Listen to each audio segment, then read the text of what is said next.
સુરતના કતારગામ વિસ્તારમાં હિન્દુ યંત્રોનો ઉપયોગ કરીને ચલાવવામાં આવતું જુગારધામ ઝડપી પાડવામાં આવ્યું છે। સુરતના કતારગામમાં હિન્દુ યંત્રોની ઉપાસના કરી નસીબ ચમકાવવાનું ચાલતું વધુ એક ધતિંગ ખુલ્લું પડ્યું છે। પીસીબીએ દરોડા પાડી 10ને ઝડપી પાડ્યા હતા। રાહુ યંત્ર, નક્ષત્ર યંત્ર, શ્રી યંત્ર, વશીકરણ, સુદર્શન યંત્ર, વાસ્તુ યંત્ર તેમજ પ્લેનેટ યંત્ર, તો લવ યંત્ર, તારા યંત્ર, ગ્રહ યંત્ર, મત્સ્ય યંત્ર જેવા કોઈ પણ યંત્ર ઉપર નાણાં લગાડવાના।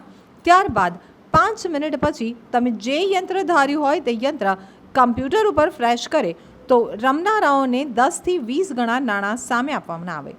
કપોદરા બાદ કતારગામમાં ચાલતા આવા ધતિંગ જેવા જુગારધામનો પર્દાફાશ થયો છે। સમગ્ર જુગારધામ એજન્સીઓ વેચીને ચલાવવામાં આવતું હોવાનું સામે આવ્યું છે। કતારગામમાં સહદેવ મનુભા સિંઘવ અને યુવરાજ દ્વારા એચએસ માર્કેટિંગ પ્રાઇવેટ લિમિટેડની ફ્રેન્ચાઇઝીની આડમાં જુગારધામ ચલાવવામાં આવતું હતું।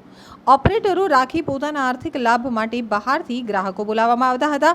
તેમની પાસે યંત્રના નામે દર 5 મિનિટે ઓનલાઈન યંત્ર વિજેતા જાહેર કરી લગાવેલી રકમની સામે 9 ગણી રકમ ચૂકવાતી હતી। તો સહદેવ મનુભા આ યંત્રોની આડમાં જુગાર રમાડી અને તેની એજન્સીઓ બનાવીને પણ લોકોને વેચતો હતો। જુગારની ક્લબમાંથી રોકડા 40,350 યંત્રના machine, computer system, card scanner, સિક્કાનું મશીન, મોબાઈલ નંગ 8, અલગ અલગ યંત્રના કાર્ડ નંગ 18, ચાંદીના ધાતુના સિક્કા નંગ 27, એજન્સી કરાર અને 2 બાઇક મળી કુલ રૂપિયા 2,33,250નો મુદ્દામાલ કબજે કર્યો હતો।